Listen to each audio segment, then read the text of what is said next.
जय शिवराय मित्रांनो, नमस्कार. कोकण म्हटलं की आपल्या डोळ्यासमोर उभं राहतं तो हापूस.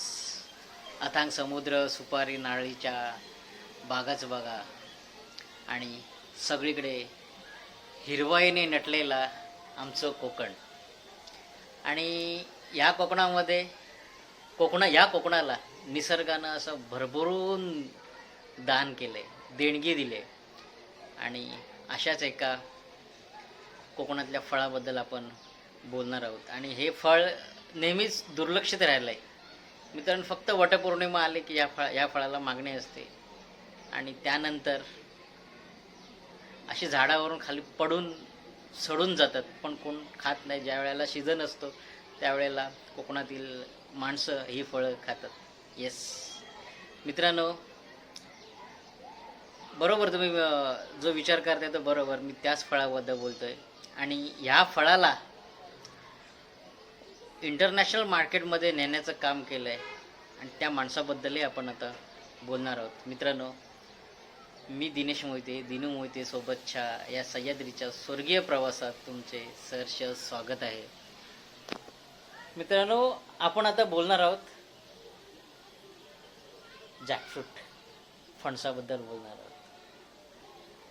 खरंच वरून जरी काटेरी असला तरी आतमध्ये रसाळ अशी फळं असतात त्याची. आणि याच फणसाळा जागतिक मार्केटमध्ये स्थान मिळवण्यासाठी एक कोकणचा तरुण प्रयत्न करतोय.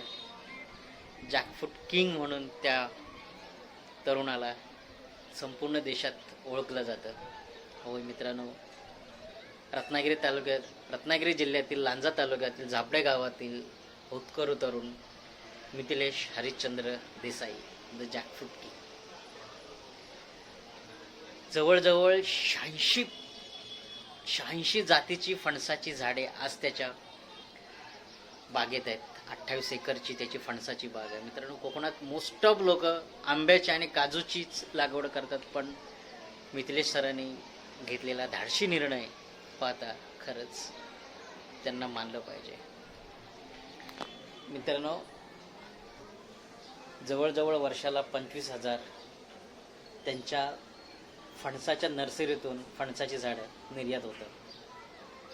आणि 86 प्रकारचे फणस त्यांच्या 28 एकरांमधून दरवर्षी, म्हणजे वर्षभर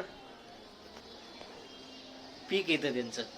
आणि ह्या पिकांमधून, या फणसांपासून वेगवेगळे त्यांनी प्रयोग केलेत. म्हणजे फणसाचा पल्प, फणसाचे गरे, असे विविध प्रोडक्ट्स त्यांनी बनवायला सुरुवात केली आहे. आणि आता म्हणाल तर जवळजवळ वर्षाला 1 कोटीचा टर्नओव्हर असलेलं द जॅकफ्रूट किंग ही त्यांची कंपनी आता भरारी घेते.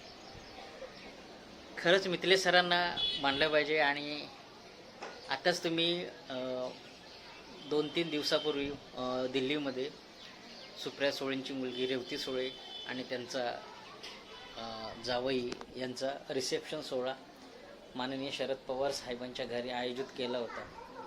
आणि त्यावेळेला माननीय शरद पवार साहेबांनी मिथिलेश सरांना खास माननीय पंतप्रधान नरेंद्र मोदी सर यांच्याशी भेट घालण्यासाठी त्यांना बोलवलं होतं. आणि खरंच एक दृष्टा नेता कसा असावा आणि सामान्यातल्या सामान्य माणसांना कसं यशाच्या शिखरापर्यंत पोचवावं, शेतकऱ्यांविषयी आत्मीयता तळमळ असणारा नेता आज शरद पवार साहेबांच्या ह्या वागण्यातून दिसून आलं. कारण एवढ्या छोट्या शेतकऱ्यांना किंवा एवढा छोटा टर्नओव्हर असलेल्या शेतकऱ्यांना सहसा कोण पंतप्रधानांना किंवा देशाच्या सर्वोच्च व्यक्तीला भेटायला कोण देत नाही, पण पवार साहेबांनी ते करून दाखवलं. खरंच पवार साहेब हे वाखाणण्याजोगे आहे. मिथिलेश सरांची तुम्ही भेट करून दिली. आणि खरंच मिथिलेश सरांची ही प्रगती अशीच राहो. आणि एक गोष्ट सांगायची राहिली ती म्हणजे जर्मनीमध्ये कॅन्सरच्या उपचारासाठी जी फणसाची पानं लागतात ती मिथिलेश सर जर्मनीला फणसाची पानं कॅन्सरचं औषध बनवण्यासाठी म्हणजे तिथे निर्यात करतात. ही एक मोठी गोष्ट आपल्याला आवर्जून सांगावीची वाटते. नक्कीच तुम्ही रत्नागिरीत गेलात तर लांजा तालुक्यातील झापडे या गावी मिथिलेश सरांच्या नर्सरीला भेट द्या.